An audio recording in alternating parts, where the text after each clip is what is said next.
Hey everybody, you're back with Joey Ciccone. New show called Connected here out of Las Vegas, World Center of Broadcasting Media. I hope you always join me. I'm going to bring it to you probably like 2 times a month. I might bring it to you every week, okay? Because right now we're getting the highest ratings on these shows. My guest, Frank Ganji. Okay, Frankie, we're going right back into the story. We're going to get some questions. He was a partner with Tommy Karate, Patera. They did things. Okay, he had to do what he had to do. I never judge anybody.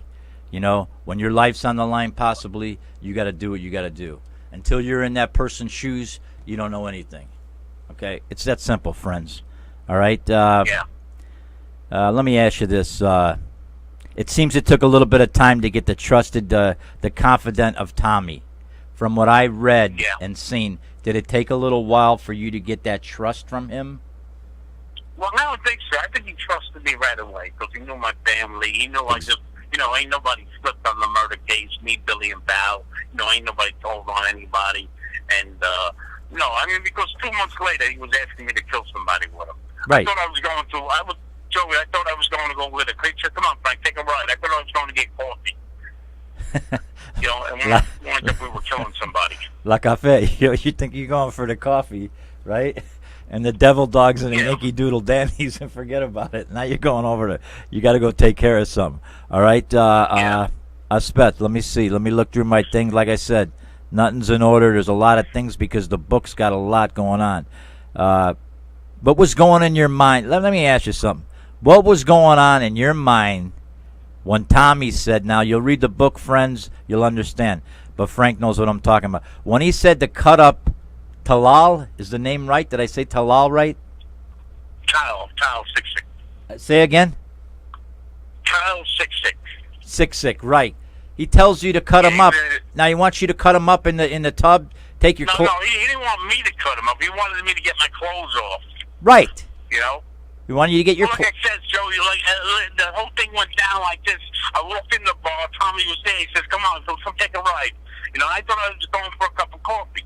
So I got in the car, and he turned the static on his radio. Yes, always putting the static. The car was bugged. Yeah, always put the static on, and so now you go. But he wanted you to take the clothes off, get in the tub, and do the job. No. Yeah. And he got mad at me. He said, take your fucking clothes off, And he talks like Mickey Mouse. He's got a very high-pitched voice, Okay. And he said, I said, Tommy, I ain't never did no shit like this before. I mean, we walked in the house. He put 2 bullets in the guy's head. The guy was handcuffed in a big suitcase. He was a real small guy. And he put 2 bullets in the back of his head. And then he said, come on, give me a hand. And we put him in the bathtub. I didn't know he was doing all of this shit. All right. I had no clue what was going on. I understand. This guy was something, man. That's all I want to say. Okay, so all right, we'll leave it at that right now. So what was going on in your head probably was like, I don't know what's going on. 1 minute I thought I was going for coffee. Now I'm supposed to go in the bathtub over here. All right. Hey, Joey, when he did this and he started cutting up the body, there was blood squirting all over the place. When he did this, after he said, take your fucking, I said, Tommy, he's yelling at me, and I don't like to be yelled at. I don't care who the fuck he was, Yeah, and I said, I didn't know what you were doing, Tommy. I never did no shit like this before. He says, all right, bring the car around. You know what I did? I stopped at the liquor store. I know what you did. You stopped at the liquor store. You had a few hits off the bottle. I think who were you with? You were with one of your friends. One of the friends went there. You probably had to have a little bit to calm down after all that. Maron. Yeah, there was another guy, Shimmy, there. He was Kyle's friend. Yeah, I'd be. Winds up, the guy got killed for nothing. These people that set him up says he was a snitch. They told Tommy he was a rat, but he was fucking the other. Oh, excuse my language. It's all right. He was banging this other guy's girlfriend. Gabish. And that was the whole reason why this guy got killed. Gabish, on that note, stop for 1 second, real fast. Lie, you're dead. Steal from your boss, you're dead. Basically convert another made man's wife, you're dead. Not come home when you're, or not go when you're called, you're dead. Not give the boss his due, you're dead. Openly deal drugs, you're dead. Practice homosexual, hey, that's what it was. Whatever activities, you're dead. Break the vow of omerta, you're dead. Don't bury a body deep enough, you're dead. Okay? These are what they live by. This is real, folks. This is real what you're hearing live here in Vegas today. Frank Ganji. Frank, let me go on, please. All right, let's get to Phyllis. Phyllis Birdie. Let me ask you, Frankie, I got to ask you right now as a fellow Paisan, entertainer, host, connected guy, whatever. The bottom line is this. Was Phyllis gorgeous or what? Phyllis Birdie we're talking about. Yeah. Was she hot? She was like a Cindy Crawford, right? No. That was bullshit. You know, she wasn't the prettiest girl. She wasn't the prettiest girl in the world. She was just a regular girl. All right. You know, the guy who wrote the book was in love with her. You know, so he had a different opinion, but she wasn't that pretty. All right. Well, you made it sound like. I mean, a beautiful person. Don't get me wrong. She was a woman. You know. Right. She should have never got killed. So let's go to that. We're in segment 3. Let's go to that. People can read things. Obviously, you're going to be back with us with a lot of stories, but the bottom line comes, if I can just bring this up real quick, get it out of the way and let you speak. Celeste is Tommy Patera's girlfriend. And she does a lot of drugs and everything. And Phyllis and her go out like fun Italian girls, whatever, but they're doing a lot of drugs and everything. And he don't want her near his girl. He already passed the word around that nobody should give his girlfriend any drugs. Right. Nobody. It was clear to everybody in the neighborhood not to give her drugs. Exactly.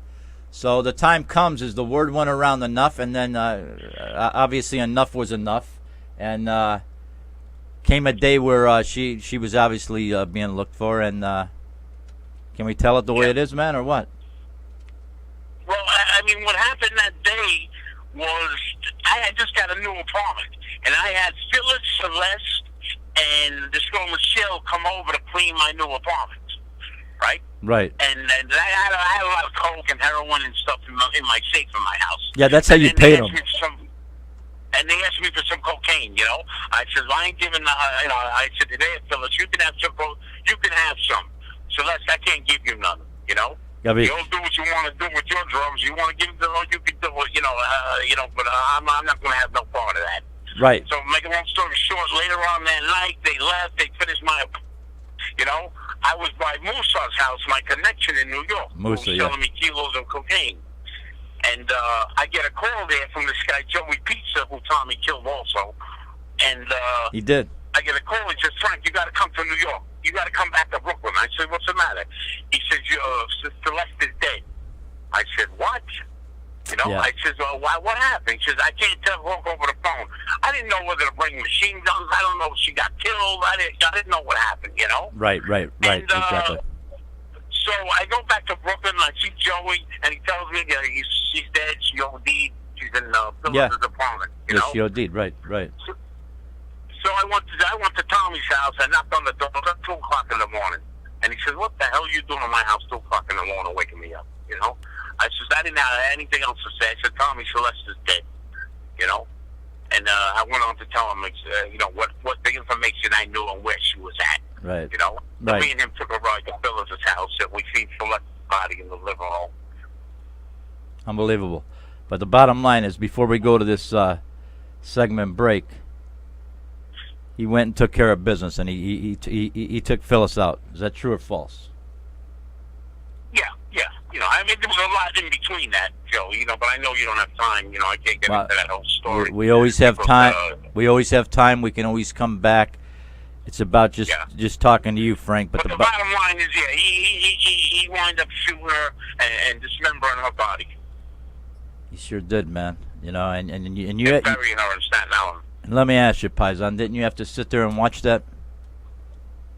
Well, actually, I didn't sit there and watch it. I was in the living room, and then he called me over. You know, it was a loft in New York City, so it was a little long walk. But when he called me over, I thought he was going to kill me. You know? I said, what's he calling me in the bathroom for? And then he had Phyllis's body all separate in the bathtub.